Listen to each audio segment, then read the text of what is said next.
দিয়ে, অশ্লীলতা দিয়ে মানুষ নষ্ট করে ফেলেছে। যত বেশি পর্যটক এসেছে এখানে, তত এখানকার কৃত্রিমতা নষ্ট হয়ে গেছে, মানে প্রাকৃতিক বিষয়টা নষ্ট হয়ে গেছে, কৃত্রিমতা চলে এসেছে। সাগর যদি কথা বলতে পারতো তাহলে শুনতেন।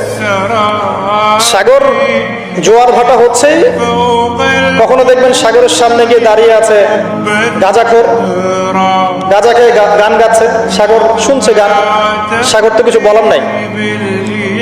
আপনি সাগরের জায়গায় দাঁড়ায় চিন্তা করেন, বুঝতে পারছেন না? আপনি সাগরের জায়গায় দাঁড়ায় চিন্তা করেন যে আপনি মনে করেন সাগর, দেখবেন আপনার সামনে দাঁড়িয়ে আছে এক গাঁজাখোর, গাঁজা টাজা খাচ্ছে এখানে এসে, হ্যাঁ, এসে গান গাচ্ছে।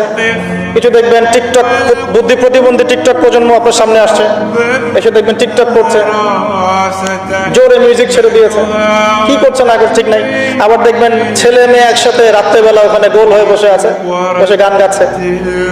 আচ্ছা, দেখবেন সাগর, তার সামনে দেখবেন দুইটা ছেলে সাগরের সামনে এসে দাঁড়িয়েছে। ছেলে দুইটা একে অপরের প্রেমিক প্রেমিকা, কথা বোঝেন? ছেলে দুইটা একে অপরের প্রেমিক প্রেমিকা, এটা সমকামী। সাগর দেখছে, সাগরে কিছু বলার নাই। সমুদ্র যদি কথা বলতে পারতো তাহলে দেখতে। সমুদ্র দেখছে ওর সামনে ন্যাংটা হয়ে, নগ্ন হয়ে মেয়েরা এসে গোসল করছে। ওই সাগর কার সৃষ্টি? সাগরের প্রাণ নাই, ওর জীবন আছে না? সাগর কথা বলতে পারবে? সাগর কথা বলতে পারবে? আল্লাহ পাক যদি হুকুম দেন কথা বলতে পারবে না? সাগরের নিচে আছে আগুন। সাগরের নিচে কি আছে? আগুন। এই সমুদ্র দেখলে একটা আয়াত মনে পড়ে, কিয়ামতের দিন এই সমুদ্রে আগুন লেগে যাবে। কিয়ামতের দিন এই পুরো সমুদ্রে আগুন লেগে যাবে। তাহলে চিন্তা করেন কিয়ামত কত ভয়াবহ হবে।